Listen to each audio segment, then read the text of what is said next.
Hey guys, in today's video, I'm going to give you some tips on how to improve your art and some ways to avoid some common mistakes.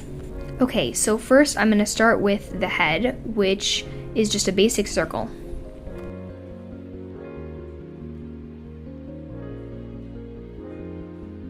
Okay, so I'm drawing the center line, and I'm making sure that the jawline is a bit less than half of the circle. Okay, in this cartoon, I made a mistake right here with the fingers. They are too flat, so that's just something to keep in mind when you're drawing hands. Okay, so here is the other cartoon I'm doing. This is the ulterior shape. I prefer doing a sort of W instead of the boxy shape because it helps the hips kind of go in more. And then I'm drawing the pants over here. To make sure the hips aren't flat, I'm adding circles. Okay, and then for the shoulders, I'm drawing circles in order to mimic the joints that are there. I prefer drawing the joints for my hands first, but it's up to you. You can also use cylinder shapes first.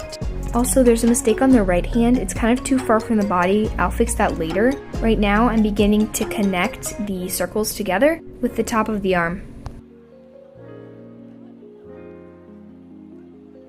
Now I'm beginning to draw the shapes for the hands. I'll begin to add detail in a little bit. First, I'm just sketching out the basic shape.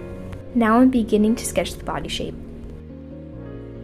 Now I'm moving on to the legs, and just like with the arms, I'm sketching the joints first before I connect it.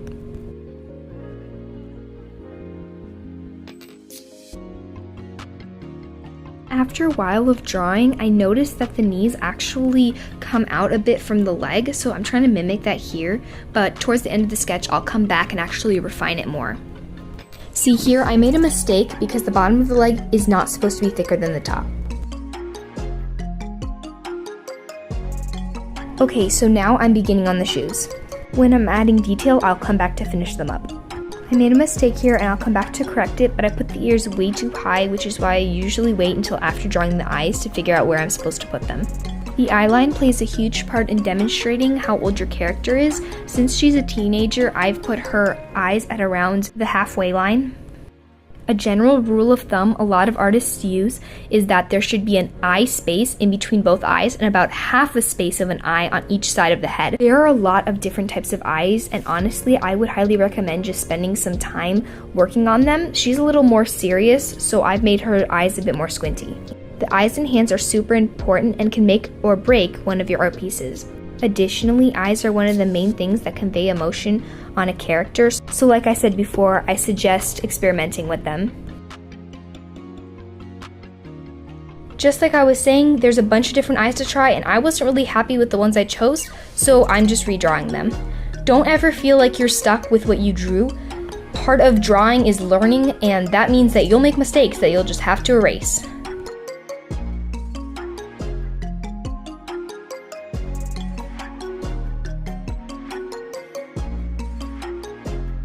I realized the ears were too high, so I adjusted them and put them lower. I actually measured my face to do this. Apparently your ears come somewhere between your eyes and your nose.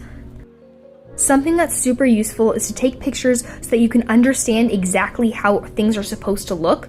I find that that's super useful. I want to emphasize though, this is not copying. I'm simply looking at a picture of myself or at a picture of maybe an anime sketch, and I'm seeing exactly where those eyes and ears are supposed to go. I'm not taking it and copying it.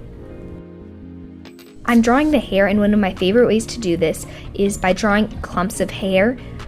One of the mistakes I did was to constantly draw the single strands of hair, and that just doesn't turn out. This other way works much better.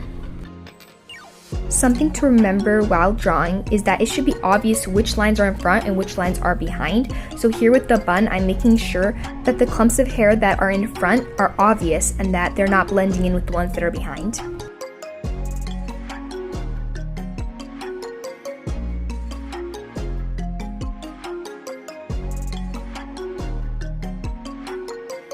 Okay, can you spot the problem? The strand behind is actually the same length or even longer than the one in front. Now, this can happen in real life, but in a drawing, it doesn't look quite right because your brain is expecting the things that are behind or more back to be smaller. The way I'm drawing it now, it looks like it's on the same plane as the smaller strand, so even though it's longer, your brain doesn't think it's farther back. I'm quickly going back and making sure the lines look more organic and look more like skin instead of just being these cylinder shapes. I'm also making sure that it's obvious which lines are in front and which lines are behind. For me, hands are one of the most difficult things, so I break it up into shapes to make it easier. First, I start with a rectangle and then draw circles for each of the joints.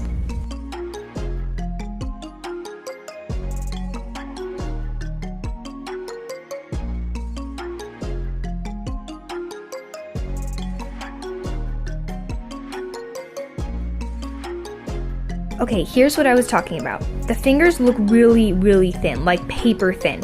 The solution is to give your fingers thickness, putting them a little bit above the surface they're laying on.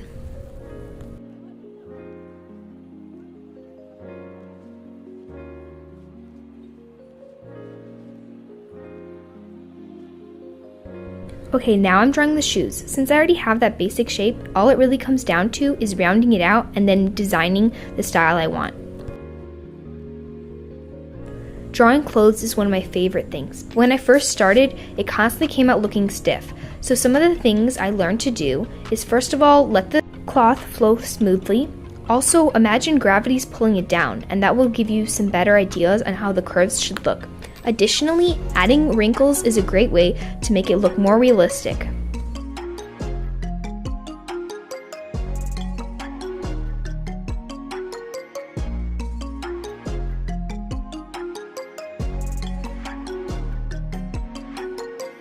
See over here, the leg and the end of the skirt are so close together, so I need to bump it so that it's obvious which one's in front and which one's behind.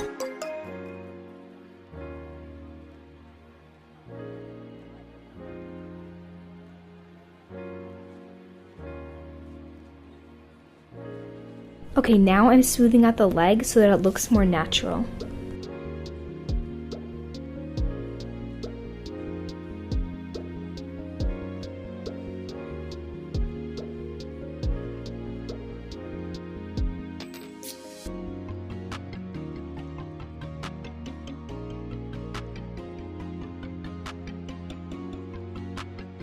I'm going back and adjusting anything that seems off and adding some more detail.